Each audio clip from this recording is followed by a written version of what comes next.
adanya. Jadi apa beda taufik dan hidayah? Hanya ditanya mbak yang nan taufik dan hidayah. Sering kita dengar oleh kitanya, waktu kegetuk ceramah wabillahi taufik wal hidayah. Putra taufik dan hidayah. Nah, kena nurung.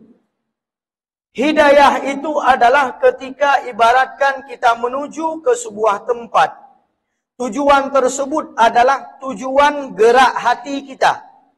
Di mana waktu tajak bak jalan takalan na rambu-rambu, belok kiri, belok kanan, jalan lurus, dilarang berhenti.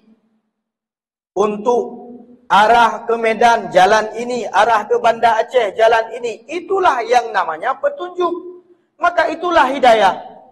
Orang yang membaca petunjuk terlebih dahulu sudah ada di dalam hatinya untuk mencapai sebuah tujuan.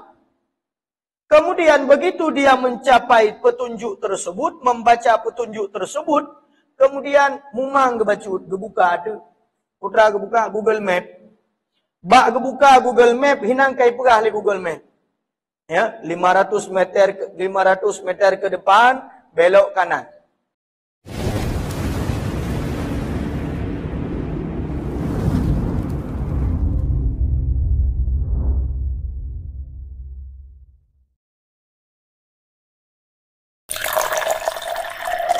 A'udzubillahi minasyaitonirrajim. Bismillahirrahmanirrahim. Assalamualaikum warahmatullahi wabarakatuh. Alhamdulillahi rabbil alamin. Allahumma salli ala sayyidina wa maulana Muhammad wa ala alihi wa ashabihi wa dhurriyyatihi ajma'in. Amma ba'd. Puji dan syukur senantiasa kita panjatkan kepada Allah Subhanahu wa taala atas limpahan karunia dan rahmatnya. Sampai pada malam ini kita berada pada malam yang ke-13 daripada bulan suci Ramadan. Mudah-mudahan yang sudah kita lewati daripada ibadah-ibadah Ramadan, baik puasa di siangnya maupun tarawih di malamnya, kemudian i'tikaf membaca Al-Quran dan zikir mengingat Allah, diterima oleh Allah Subhanahu wa ta'ala. Amin ya rabbal alamin. Salawat dan salam kita sanjung sajikan kepada baginda Nabi Yuna wa Habibuna Muhammad sallallahu alaihi wasallam yang telah membawa umat manusia dari alam kejahilan kepada alam yang penuh dengan ilmu pengetahuan sebagaimana yang telah kita rasakan pada saat yang berbahagia ini. Abu Imam Syekh yang Tuan Pemulia, pengurus Badan Kemakmuran Masjid serta seluruh pengurus Masjid Jabal Nur Gampung Payapuntut yang dimuliakan oleh Allah Subhanahu wa taala. Gure-gure ulun tuan, abi dan ummi, mudah-mudahan katanya mandum wujud ke asal syurga Allah Subhanahu wa taala. Allah berfirman di dalam Al-Qur'an surat Al-Anbiya ayat ke-90 di mana Allah berfirman, A'udzu billahi minasyaitonir rajim. Bismillahirrahmanirrahim. Fastajabna lahu wa wahabna lahu Yahya wa aslahna lahu zawjah. Innahum kanu yusari'una fil khairat wa yad'unana raghaban wa rahaba wa kanu lana khashi'in. Artinya adalah maka kami perkenankan doa mereka dan kami anugerahkan kepadanya Yahya, yaitu kepada Nabi Zakaria kami anugerahkan Yahya, dan kami jadikan istrinya dapat mengandung setelah sebelumnya mandul. Sesungguhnya mereka adalah orang-orang yang bersegera untuk melakukan perbuatan baik dan mereka berdoa kepada kami dengan harap dan dengan cemas, dan mereka adalah orang-orang yang khusyuk kepada kami. Hadirin yang dimuliakan oleh Allah Subhanahu wa taala. Manusia ketika diajak untuk beribadah kepada Allah atau menuju kepada ketakwaan kepada Allah Subhanahu wa taala, ini berbagai macam model manusia. Ada yang begitu mendengar azan subuh, as-salatu khairum minan naum, dia langsung meninggalkan kenikmatan tidurnya, kemudian dia berangkat untuk melaksanakan ibadah salat subuh. Kemudian ada jenis manusia ketika dia mendengarkan perintah untuk berpuasa, maka dia tinggalkan makanan dan minuman padahal dia mampu untuk makan, mampu untuk minum, akan tetapi dia meninggalkannya karena Allah Subhanahu wa taala. Ada juga di malam pertama tarawih berbondong-bondong manusia menuju kepada rumah Allah. Semua berdiri di safnya masing-masing, hampir tidak muat rumah Allah. Rab hanlat timijid. Ada juga hamba-hamba Allah yang pada di saat dipanggil dengan panggilan azan, namun dia membelakangi panggilan tersebut. Ketika diharamkan kepadanya riba, dia malah bercampur aduk hartanya dengan riba. Ketika diharamkan kepadanya memakan harta anak yatim, bahkan dia kenyang dengan harta anak yatim. Maka perbedaan ini semua adalah tergantung kepada bagaimana dia sikapi ayat Allah Subhanahu wa taala. Ada yang menyikapi ayat Allah dengan penuh rasa cemas dan rasa takut. Di mana sebagaimana ayat Al-Qur'an yang kita bacakan tadi, yad'unana raghaban wa rahaba, di mana Nabi Zakaria itu berdoa kepada kami agar kami limpahkan kepadanya keturunan. Dia di dalam keadaan cemas dan penuh harap untuk berdoa kepada kami. Cemas terhadap apa yang dia tinggalkan di belakangnya, warisannya, tidak ada orang yang mewarisinya atau keturunannya. Namun dia juga berharap kepada Allah, mengharapkan rahmat Allah Subhanahu wa taala. Raghaban wa rahaba. Di dalam ayat yang lain, Allah berfirman ketika menunjukkan ciri-ciri orang-orang yang bertakwa, yaitu Allah berfirman di dalam Al-Qur'an, tatajafa junubuhum 'anil madaji', jauh lambung mereka daripada tempat tidur mereka. Jauh lambung dengan kasur, jauh badan dengan kasur. Apa yang mereka lakukan?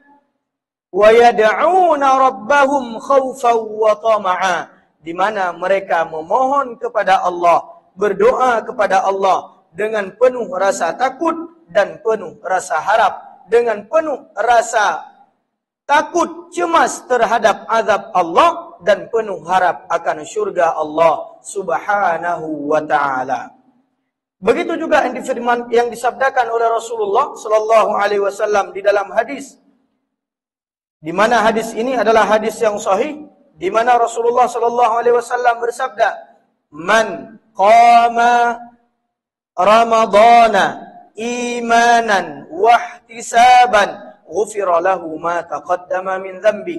Orang-orang yang menghidupkan malam-malam Ramadan, menghidupkannya dengan qiyam, menghidupkannya dengan membaca Al-Quran, menghidupkannya dengan i'tikaf, maka dengan penuh keimanan dan pengharapan kepada Allah, maka Allah akan mengampuni dosa-dosanya. Ghufira lahu ma taqaddama min dzambi, dosa-dosa dia yang telah berlalu. Hadirin yang dimuliakan oleh Allah. Namun kenapa terjadi perbedaan? Bak malam phone cukup ramai, malam phone, malam dua, malam le, malam put. Mungkin gekun le penguruh masjid sang kajit apa luah tu masjid, hanlat tu masjid nyong. Urung payah ke semayang di luar. Namun malam ke-6, malam ke-7, malam ke-8 rata tu masjid mulai kosong. Ulam ka lewat 15, ulam ka lewat 20, ulam ka damang 25, ulam murinang ka sibuk dengan kuih huru raya. Diuragam bak kami tapeng ya belo baje ka nimit ba huru raya.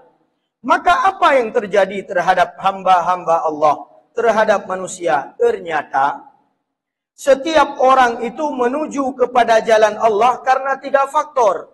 3 faktor ini dinamakan dengan al-ba'ith, yaitu motivasi masing-masing. Ada yang menggerakkan di dalam hati manusia sehingga dia berusaha, Allah berikan hidayah kepadanya, lalu Allah berikan taufik kepadanya, dan Allah berikan inayah kepadanya. Jadi apa beda taufik dan hidayah? Hanya ditanya mbak yang nan taufik dan hidayah.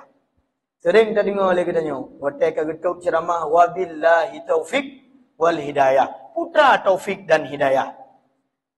Nah, kenan urang. Hidayah itu adalah ketika ibaratkan kita menuju ke sebuah tempat. Tujuan tersebut adalah tujuan gerak hati kita.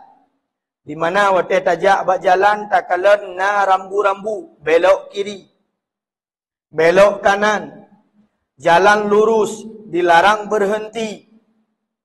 Untuk arah ke Medan, jalan ini, arah ke Banda Aceh, jalan ini. Itulah yang namanya petunjuk. Maka itulah hidayah. Orang yang membaca petunjuk terlebih dahulu sudah ada di dalam hatinya untuk mencapai sebuah tujuan. Kemudian begitu dia mencapai petunjuk tersebut, membaca petunjuk tersebut, kemudian mumang gebacut, gebuka ada. Putra gebuka Google Map. Bak gebuka Google Map, hinang kai perah le Google Map. Ya, 500 meter ke depan, belok kanan. 500-200 meter ke depan, jalan lurus. Ini adalah bimbingan. Atau datanya mbak urang, hai, jalan jak rumah Abu Imam Syekh Horat. Oh, nejak lurus aju untuk merumpak kedai. Kemudian na urang hinan, tanya ngelam mbak urangnya. Kemudian teruk bak kedai lagi tanya, empat rumah Imam Syekh. Oh, hana pupu dengku. Nejak rumah Imam Syekh nya bahlong intat. Yang intatnya ke guna makan dengan taufik. Petunjuk itu adalah hidayah. Tujuannya adalah mendekatkan kita kepada Allah Subhanahu wa ta'ala. Menyahana tujuan, hana tak tebiat tak baca petunjuk. Maka jarang orang merumpak hidayah menyahang getai murunau. Jarang orang merumpak hidayah menya di dalam hati hana wacana mubi'upik untuk mendekatkan dirinya kepada Allah Subhanahu wa ta'ala. Katanya, hai hana nak semayang dalam teruk hidayah itu. Nampak, hana niat semayang terawih. Alah, nyo hana patun nyo kakek tahu ke untuk. Hana teruk hidayah dalam tu nyo. Hai drone mentang nupa jauh riba, hana yang ke neraka, hana teruk hidayah lah itu. Jawabannya semua adalah belum datang hidayah, padahal hidayah harus dijemput. Hidayah itu dijemput sebagaimana kita menjemput rezeki. Tak minta rezeki lagi tanya dari jamun kata petiap tajak ba SD, tamat SD, tamat SMP, tamat SMP, tamat SMA, tamat SMA, tamat kuliah S1, S2, S3, S3, S0, dupuan. Tujuannya adalah menanka selesai kuliah, nak kerja, merumpak gaji, nak rezeki. Yang tak usaha lagi, pakan bak ibadat, hana tak usaha. Pukul Tuhan yang bi hidayah dengan bi rezeki lain. Maka ini adalah bagaimana di dalam hati kita ada ba'ith, ada penggerak, ada motivasi untuk mendapatkan hidayah Allah, mendapatkan taufik daripada Allah Subhanahu wa ta'ala. Maka yang pertama yang menjadikan orang mendapat hidayah adalah takut karena Allah. Ya terhadap neraka. Ya terhadap neraka. Menan baca ayat. Ketika dikatakan kepada neraka, halim talati, apakah engkau wahai neraka sudah penuh dengan manusia? Sudah penuh dengan jin? Kemudian neraka mengatakan, fahal mim mazid nalom. Rom juga no, bukan bak malaikat. Kemudian ketika Allah mengatakan, kullama nadijat juluduhum baddalnahum juludan ghairaha liyadhuqul azab. Ketika kulitnya hangus, kemudian digantikan oleh Allah dengan kulit yang lain. Dengan kulit lagi dilapisi dengan kulit. Sehingga mereka benar-benar merasakan pedihnya azab Allah di dalam api neraka. Maka ketika orang mendengar ayat tersebut, karena sudah ada keimanan di dalam hati, takut kepada Allah, dia beribadah. Takut kepada Allah, dia tidak berani meninggalkan solat. Takut kepada Allah, dia tidak berani mendekati riba. Takut kepada Allah, tidak berani mendekati harta anak yatim. Takut kepada Allah, sehingga dia tidak menzalimi orang lain. Ini karena khauf, karena tarhib. Ada juga, bukan karena tarhib saja, tetapi karena ada roja, karena ada tam'u, karena ada targhib. Khaufan wa tama'a. At-tama'u, karena ada harapan yang dijanjikan oleh Allah, sebuah syurga nan indah yang sedang menanti orang-orang yang bertakwa kepadanya. Ketika Allah berfirman, wasari'u ila maghfiratin min rabbikum wa jannah.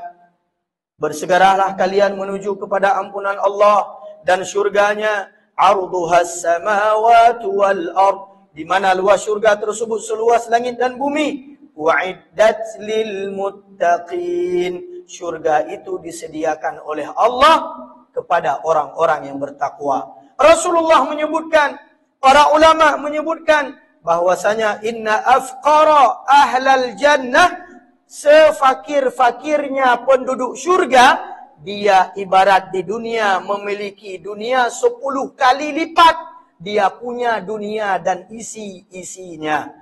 Nyan urang paling gasil dalam syurga. Karena berharap akan syurga Allah, maka dia taat kepada Allah. Dia bersolat melaksanakan perintah Allah. Gejak semayang tarawih, padahal hektat getun ublang bunuh. Padahal hektat watai gecemucet hide. Padahal hektat watai gejak gayak mutuh. Padahal hektat watai di kantor punuh urang gelayani pelanggan. Padahal hektat watai gemekat. Tetapi malam sampai malam kelihatan mantengna wajah-wajahnya, di mana wajah-wajah ini adalah wajah-wajah yang menantikan syurga Allah Subhanahu wa taala. Kenapa kita yakin? Karena itu janji Allah. Mulai kita nyo mantang anak kita nyo wate tapi yakin seribe yakini nya.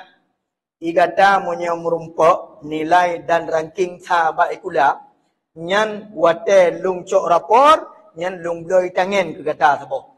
Nyan dia nak mit yang biasa je tebea-bea suit. Asai kaimat buku ka tengah, kaimat buku ka tengah ciminai ma ape ke god jagai. Tetapi menan ingat nya di tangan be nya wate ke perah tangan semangat nak mit. Cita yang pada mit. Nak semangat? Semangat. Pulang bangga ke leurung ci nyom nyetrok ke puasa leh ura punoh atau 20 burung ura punoh ikah long bloi tangan baru. Yang urang cik menjanjikan nya nak semangat puasa. Nya bek dayu hanya anak ke puasa. Hana ayah mairon hai long ketuha pun puasa long. Bahkah yang muda-muda. Nyan kiban cara nak mit yakin menyodra dah nak yakin ke syurga Allah. Maka ketika ini diberikan pengharapan kepada anak, janji kepada anak-anak, senantiasa mereka semangat dalam beribadah. Kalau janji orang tua dipegang, apalagi janji Allah. Innallaha la yukhliful mi'ad. Allah tidak pernah ingkar terhadap janji-janjinya.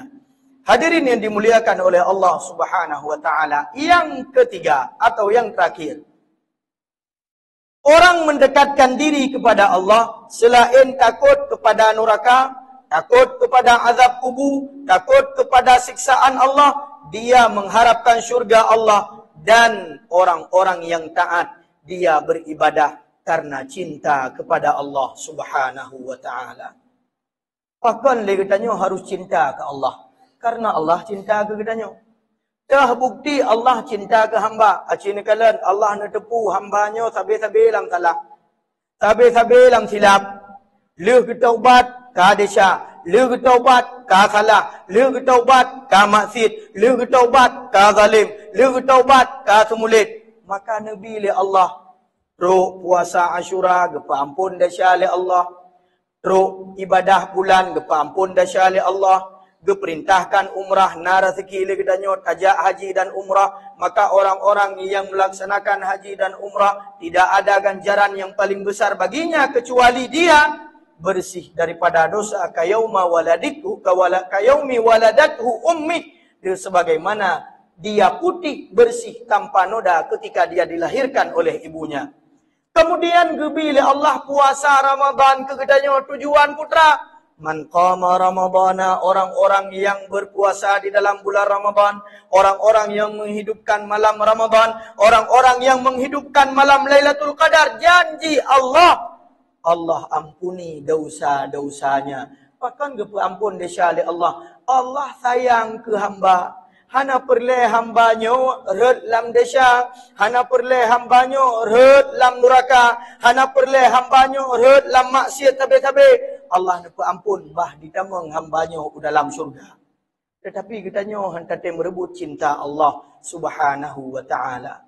Ternyata cinta kepada keluarga, cinta kepada anak mit, cinta kepada harta ini telah menutup mata hati kita daripada cinta kita kepada Allah Subhanahu wa taala. Baik pakal dia anak mit ayah malamnya ni aku mengelung. Hanya tarawih untuk malam. Ayah pajan man ni aku mengelung. Dia tarawih mentang. Baik ayah menyanan pumain malamnya aku tem enli. Aku hidanya ke bah tarawih aku main mit. Kadang-kadang kan anak mit ikli ma anak mit leke main. Man sikaga perlemen cip ma anak mit. Gara-gara ma anak mit leke main menyahan hide hidwa hai tem tamang dalam lele katanya tak kebak semayang tak kutimang ma anak mit. Padahal ma anak mit leuh Ramadan mentangna. Anak mit leuh Ramadan mentangna. Tarawih leuh Ramadan hanali. Ma Ramadan tu ke menyenau dep tu kadangnya adalah Ramadan katanya yang terakhir. Hana tak doa Ramadan tetapna sebelum kiamat tiba. Akan tetapi katanya hana tentena kadang pun sehingga le katanya hana sempat tak akhiri Ramadan nibak tun yang berbahagianya. Hadirin yang dimuliakan oleh Allah, inilah semangat motivasi bagi kita untuk terus mendekatkan diri kepada Allah Subhanahu wa taala, menjauhi larangan Allah karena takut terhadap neraka, karena mengharap akan syurga, dan tentunya adalah kita mengharap cinta Allah Subhanahu wa ta'ala. Karena kita mengharap cinta Allah, maka Allah akan membalas cinta kepada kita dengan memberikan nikmat, dengan memberikan pahala, dengan memberikan kebahagiaan di dunia, juga kebahagiaan di akhirat. Mudah-mudahan tercapai hendaknya kita tutup usia kita dengan husnul khatimah biqauli la ilaha illallah Muhammadar Rasulullah, dan kita semua menjadi ahli syurga Allah Subhanahu wa taala. Amin amin ya rabbal alamin. Mudah-mudahan bermanfaat pesan singkat ini bagi tuan pribadi dan bagi kitanya mandum untuk terus meningkatkan keimanan kepada Allah Subhanahu wa taala. Amin amin ya rabbal alamin. Astaghfirukum subhanakallahumma wa bihamdika asyhadu an la ilaha illa anta astaghfiruka wa atubu ilaik. Assalamualaikum warahmatullahi wabarakatuh.